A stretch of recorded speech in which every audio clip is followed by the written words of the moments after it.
Now for this marinade, you're going to need some oil, water, apple cider vinegar or white vinegar, and then your meat. Now I didn't even look at the dang one package on the back to see what we needed, and I don't have any white vinegar. Alright, so today we're going to be using some pork chops. Y'all know we love our bone in, so we have 2 packs of those. The bone in just has the most flavor.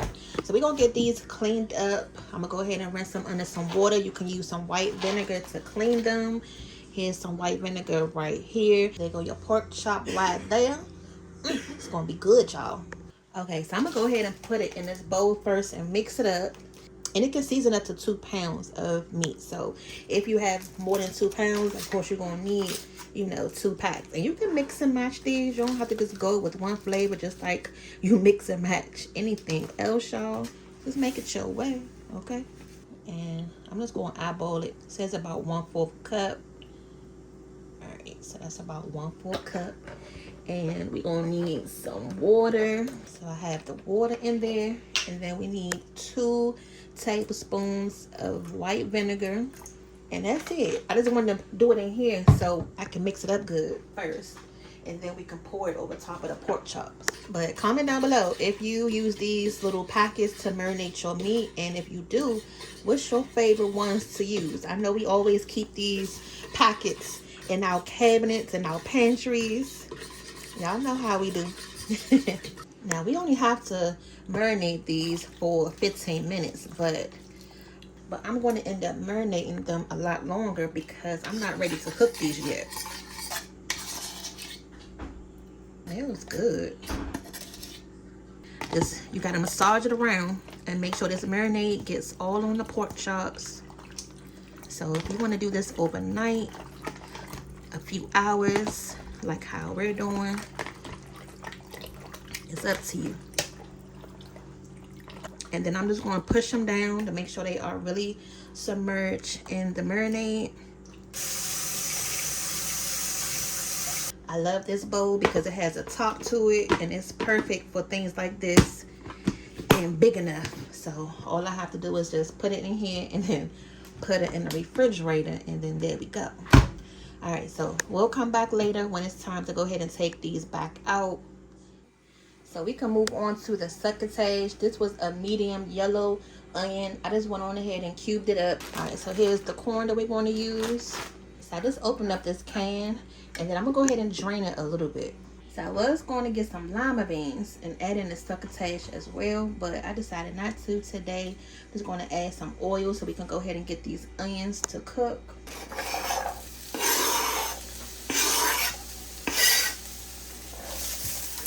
So I just want to cook these down first, just a little bit, because it's going to take the longest. The corn, that's not going to take long at all.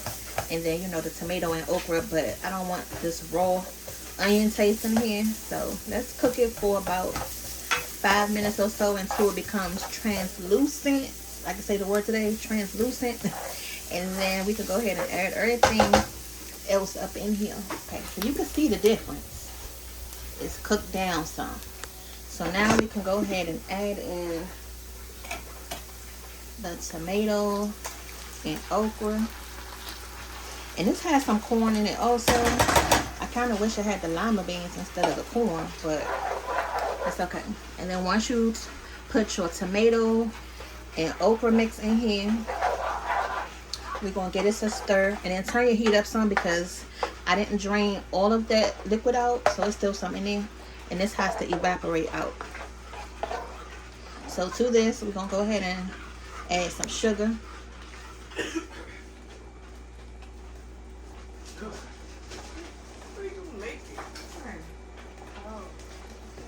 What? I can't add sugar to the onion. No, but I can't. I say I can't add sugar to the corn. I didn't know you were making corn. All right, so I'm just gonna go in with this. It's maybe about 1/4, not even that. Add the corn.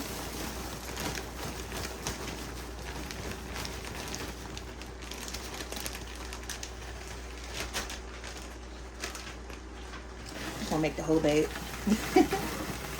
At first I wasn't, but I was like, let me just go ahead and do the whole thing. Give this a stir. Now you can put bacon in here, you can put fat back in here. I do have some fat back in the freezer, but I didn't think about it in time because I didn't know what I was making today, and I would have added it here, but it's okay. If you have it, that's good. And you're going to need to turn your pan up to like a medium high heat, and then I'm gonna go ahead and start to season this up a little bit. Salt, just a little bit. Garlic butter. Now this is a little spicy. I don't know why it's spicy. I guess because of all the garlic in there. It's real good. You can tell it's good. We've been using it up. That's all we got left. I had seen this on sale one day and had picked it up to try it. I was like, okay. And then to give it a little kick, I'm gonna go ahead and just add some of this Slap Your Mama, a little Cajun seasoning. Just a little bit, because this is going to be spicy too. So pretty much with your sweet and your spicy, that should help, you know, balance it out. I don't have any more onion powder. I would have used that, but actually I'm gonna go ahead and add a little bit of this ham base right here. So this will actually give it the pork flavor that I'm looking for, either from the bacon or fat back. But this is going to be a good side dish that, you know, they would like if you're looking to do something different with your corn. And then the last thing you need to do is just taste it, see if you need to add anything, any more sugar, any more salt, any more spice. I think I'm gonna add just a little bit more sugar, just a little bit, because of the tomato sauce in it. It's still a little, you know, tart. Alright, that should be good. And a touch more of the ham base.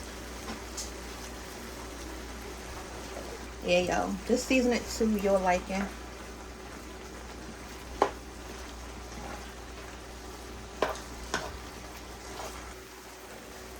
Now, after about 5 minutes or so, when you start to see it look like this, you gotta keep an eye on it, because all of the liquid is going to start to evaporate out, and it's really going to start to get sticky on that pan, so you don't want it to burn.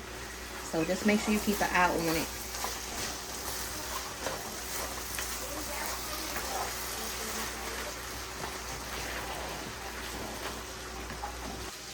So I'm about to take the corn out, and I can't decide if I want to put it in this square dish or this one right here.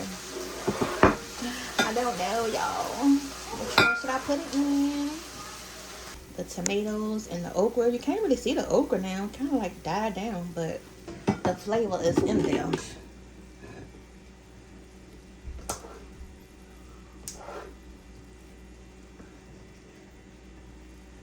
Hopefully I got enough space.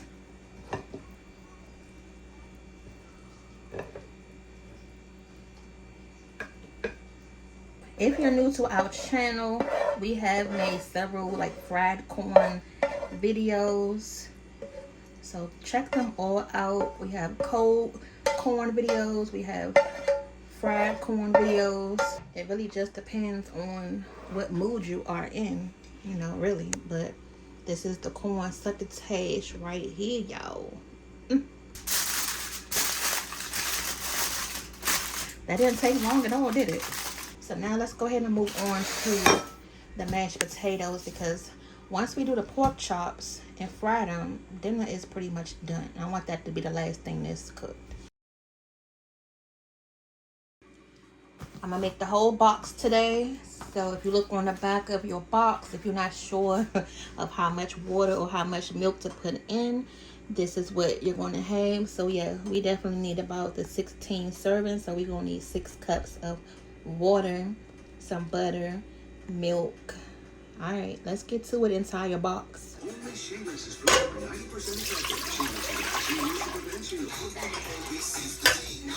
Like, it just so happened to be that this was the last 3 cups of milk without having to open up the new one. And then you see me put the 6 cups of water in there. All right, I'm gonna add this butter right up in there too. Ooh, look what I seen in the refrigerator. Some chive and onion cream cheese. So I'm gonna go ahead and add this. This is going to give our potatoes a nice oniony and, you know, cheesy flavor to it. And they actually have packets like this that come already with the chive and onions in it, but we're going to do it ourselves. So you're going to need some salt to go ahead and season these potatoes up with. Just using some regular table salt. Alright, you can always add more later if you don't get the seasoning right just yet. You don't want to make them too salty. So now we're going to go ahead and bring this up to a boil.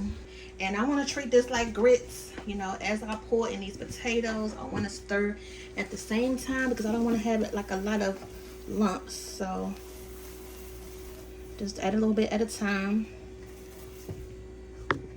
Wow. Make sure you don't burn yourself because this milk is hot, y'all. Okay? Wow. Now, once you get all of the potatoes mixed in here, you can always adjust your liquid. So if you need to add some more, then you can do that. Why is it like a powder? That's how it's supposed to be. It's like a powder. It's like a powder. Alright, and the more you add, the thicker it's going to get.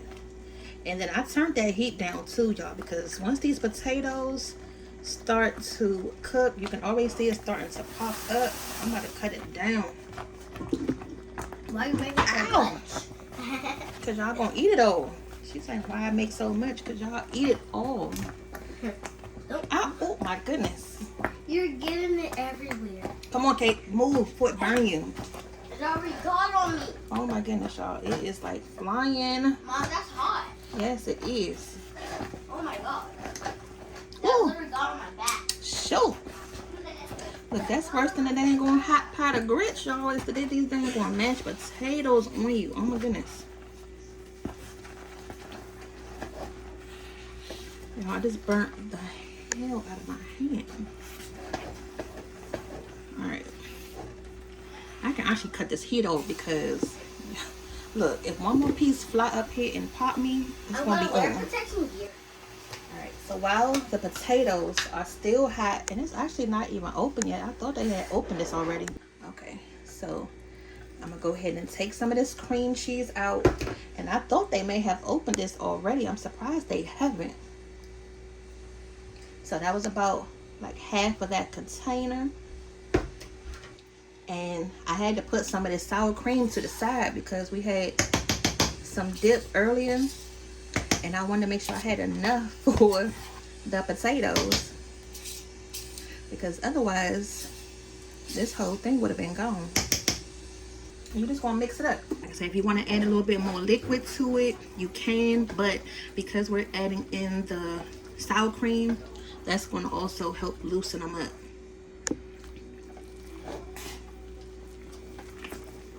And use a whisk if you can, because that way it's going to get nice and fluffy. I think I'm going to add a little bit more butter in here too. This was a lot of potatoes, so I want to make sure it's nice and buttery. Alright, so I'm going to add another few tablespoons. But, I mean, a lot of people don't make the instant potatoes, but we make them every so often. I just grabbed them today because the yellow potatoes that we normally use were like almost $6 a bag, and I was like, I didn't want to spend that much on a bag of potatoes today. So I just went with these because they was $3 or so. And if you cook them up right, you know, they still taste good. Okay, and then to this, I'm going to add some pepper. We want to make sure that the top is on correctly today. So that way the whole thing doesn't fly up in here. I don't feel like cleaning up no mistakes today, y'all. Did y'all watch our video recently where we did the affordable dinner for $18 and I put the whole dang on thing of pepper up in here? Alright. So give these a taste once you get everything mixed up. She been in here snacking all day. She not getting nothing until dinner time. So I may add a little bit more milk and that's it.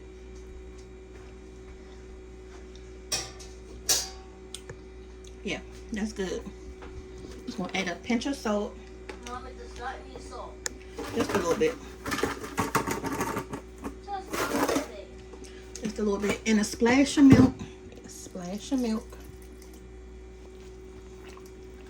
Just to loosen them up some. Do you like your mashed potatoes thick or thin? How do y'all like y'all's? Some can be like super thick, and then some can be like on the runnier side, but how do you like yours? Comment down below. So I'm gonna go ahead and put the top on these. So for this, we're going to use some regular all-purpose flour, and you want to make sure you put enough because this is what we're going to be breading these pork chops in. We have quite a few. Alright, so I'm not going to add too much because you will end up wasting a lot of it if you add too much. So then I'm going first with some salt. Now, although I use some good seasoning, I always add a little bit of salt to bring out the flavor. This is going to help bring out the flavors of your other seasonings. And then I'm going to add some garlic powder. And I have a little bit of this all-purpose seasoning left by Kinder's. It's really good. And I'm going to go ahead and just use the rest of this up so I can just stop looking at this bottle. I'm going to add that. Actually, got a little bit left here. And then to make them look pretty, once we take them out the oil, we got some parsley right there. So let's go ahead and give this a stir. Let me use a fork.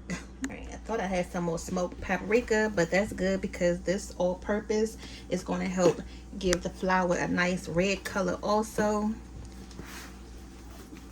And then what you can do is tap the flour on your finger to taste it. If you can, you know, taste the seasonings, then you pretty much are good to go.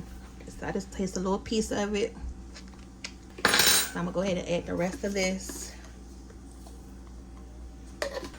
Taste it again. All right, so it's getting there. You just gotta keep adjusting the flavors. You know, it's flour, so it's gonna take a little, it can take a little punch with the seasoning, okay?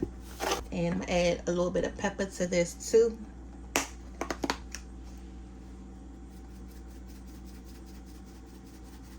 All right, that's it. So my rule of thumb is if I can't taste the salt on it, it's not enough. Now don't get nervous at the salt level because you guys, sometimes with the flour you may think you have enough seasoning in it, but you really don't. And if you think you are adding too much salt, just take a look at like one of your favorite brands that has the seasoned flour and see what ingredients they have first. So you can see right here, this is one of the flours that we use all the time and it's perfect for everything, but their first ingredient is the flour, and then they have iron, but the next first like ingredient is salt. So you have to have that salt content in it along with the other spices and natural flavor to bring out this right here, because once you go and fry your meat up, it's going to be not as seasoned as you want to. And trust me, you know, sometimes I have missed the mark, sometimes I get it right on point. So one of the ways that I've better come to doing this is as I'm making this and I taste it, if I can taste the salt content in the flour, then I know it's good to go. And then from there you can pretty much just add whatever else you want to, as far as like your garlic powder, your onion powder, you know, whatever you want to.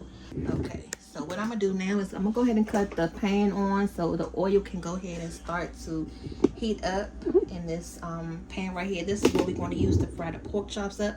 Now after I finish frying these pork chops, I need to make some gravy for these mashed potatoes, because y'all know we cannot have the mashed potatoes without the gravy. And I didn't even think about that at the store, but actually no, I did. I said I was going to make some homemade, but with the gravy we're just going to take whatever seasonings we have left from frying this pork chops and make a gravy. Now I'm not gonna have an onion, we're gonna skip the onion today, but as long as we got something to put on the potatoes, that's what's gonna count. All right, so what we're going to do first, and this is important, we need to make a slit in the pork chop as well. So once we fry it, it's going to lay flat.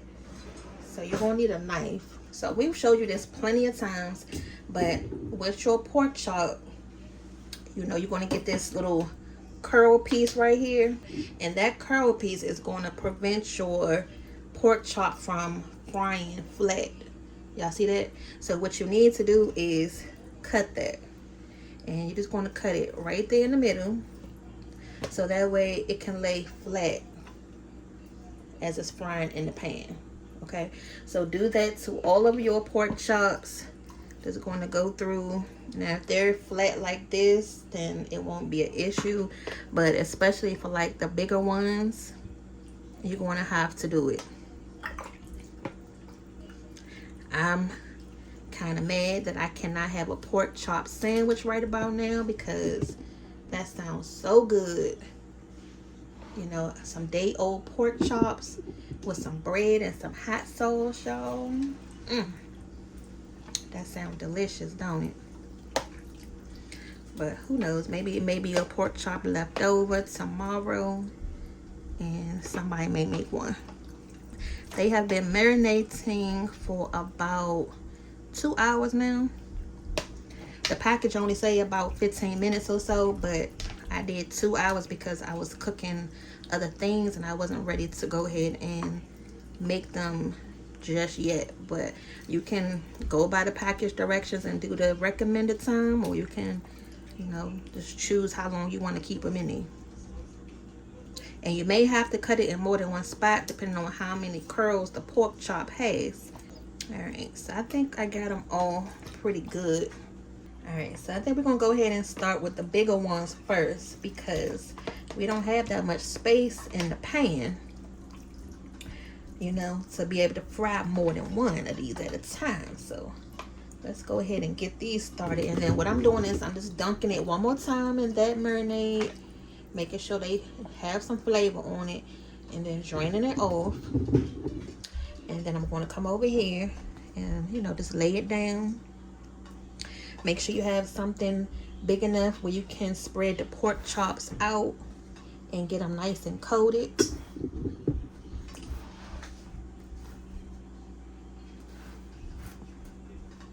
And then as soon as this grease is heated up, then we can go ahead and drop them in. And then you just want to shake off any excess flour once you get it nice and coated how you want to. But flip it over, make sure all of the sides and every nook and cranny is floured up. Don't be leaving nobody out.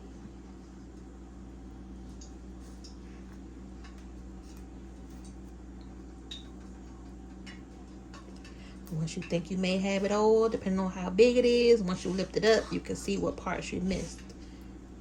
Grab it by the bone.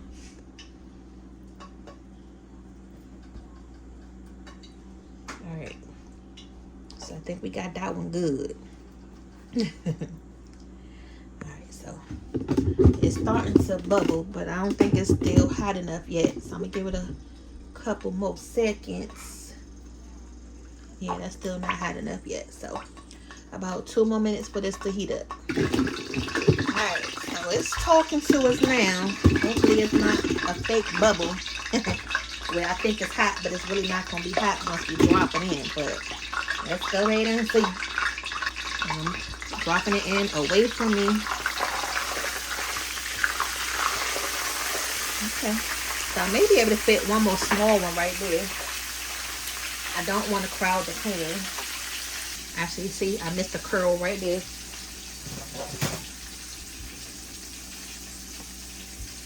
And then once you put your pork chop in there, just let it sit and fry. You know, don't move it around anything yet.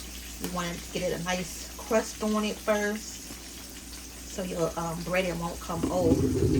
But just leave it alone. I know you're going to want to flip it because it looks so good, you know. Your hands are all floury. I know. Y'all, the thing about cooking is made to make a mess. Yeah, it is. It's annoying, but cooking yes, is for a mess. that's true. You cook for a mess. You cook with a mess. See if I can fit this over here. Scoot over. But we're gonna give that big one, that big bad boy. That's that big pork chop sandwich type of pork chop right there. You know what I'm saying? I'm gonna go ahead and flip it.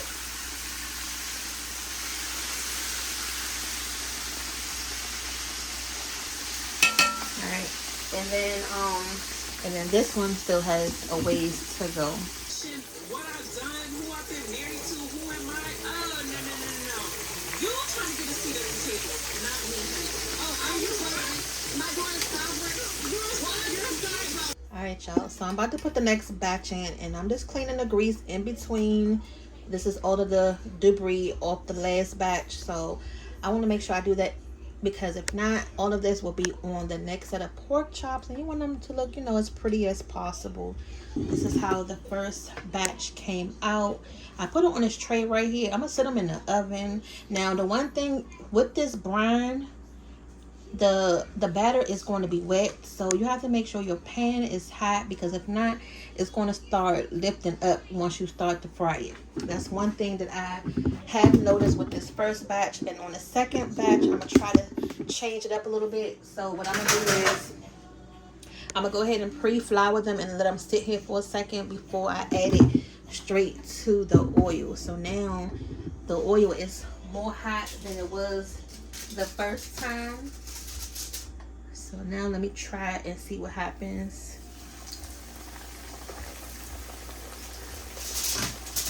You know, as the batter done had a chance to sit for a second.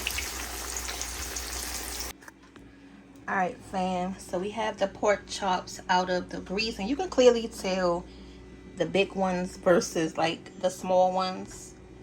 Okay, so one thing, like I said, to remember earlier, the next time I do this where I marinate them and then fry them, I'm gonna pat them dry. You would think that's like, you know, a rookie mistake. Well, actually that is a rookie mistake, y'all, and I clearly made it, but it kind of like will interfere with the breading, the liquid on it.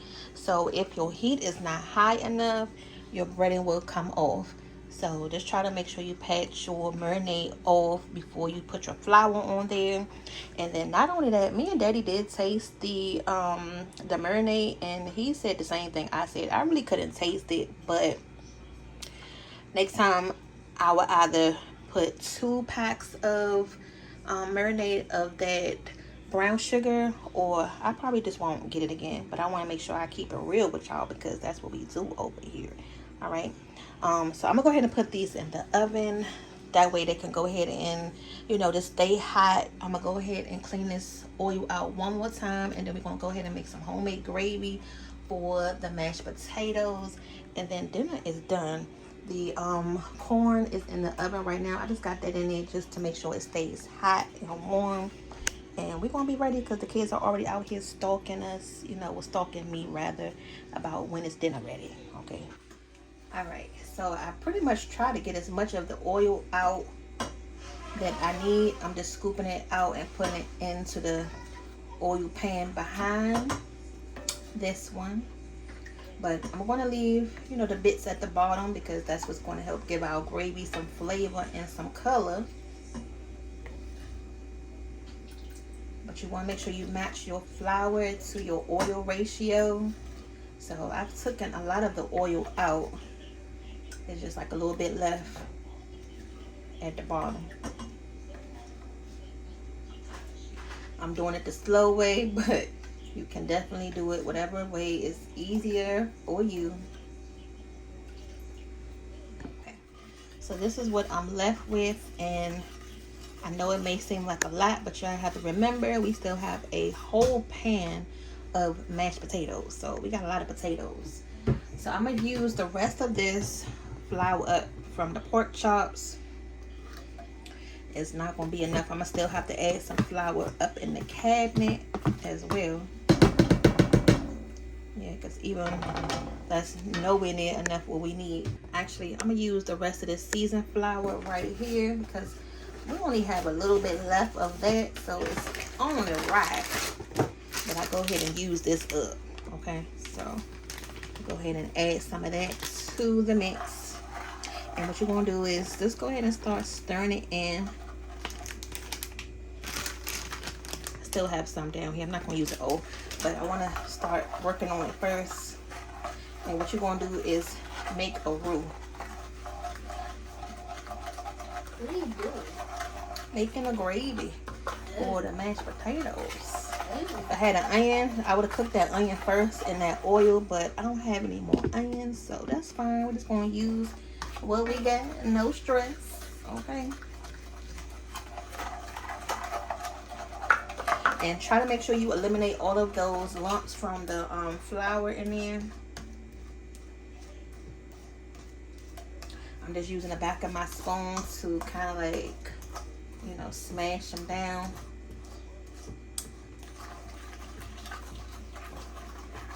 You don't want this to be lumpy.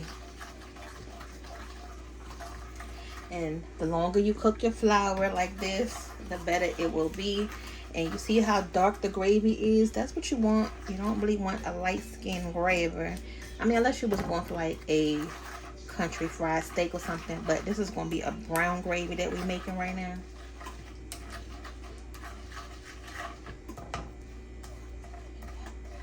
I'm still just trying to get those flour pieces out.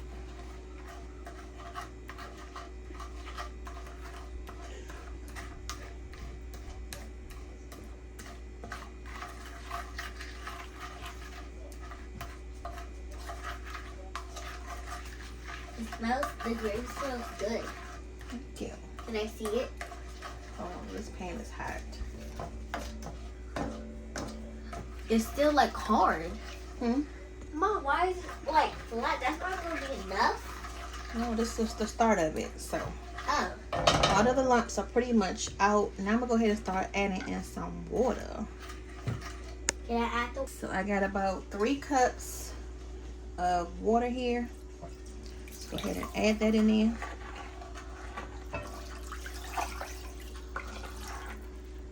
And this is gonna get thick.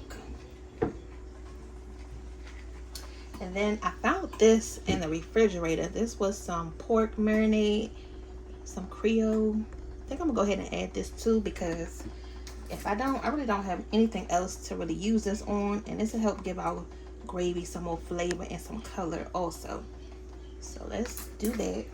And then I'm gonna get rid of this and get a whisk, and we're gonna bring this up to a boil. So that way it can come together. You're gonna see it start to get thick on us. And then once we start to see it get thickened, then we can go ahead and season it up. Yeah, it's really not complicated to make homemade gravy. You just have to, you know, be able to know how to add your flour in the beginning, your roux, and then your liquid. And it also depends on how thick you want your gravy to be also. So just trying to put everything in the pan, scrape the sides. So it's starting to get thick. You can kind of tell the consistency. I'm gonna go ahead and start to season this up a little bit. I'm gonna add some black pepper. You cannot have a gravy without the black pepper, y'all. That's just a sin. Okay, so some black pepper, a little bit of garlic. Now because I don't have any onions in here, I'm gonna add some of this caramelized onion butter. You can see the gravy starting to come up to a boil. So the more it boils, the more it's going to thicken up.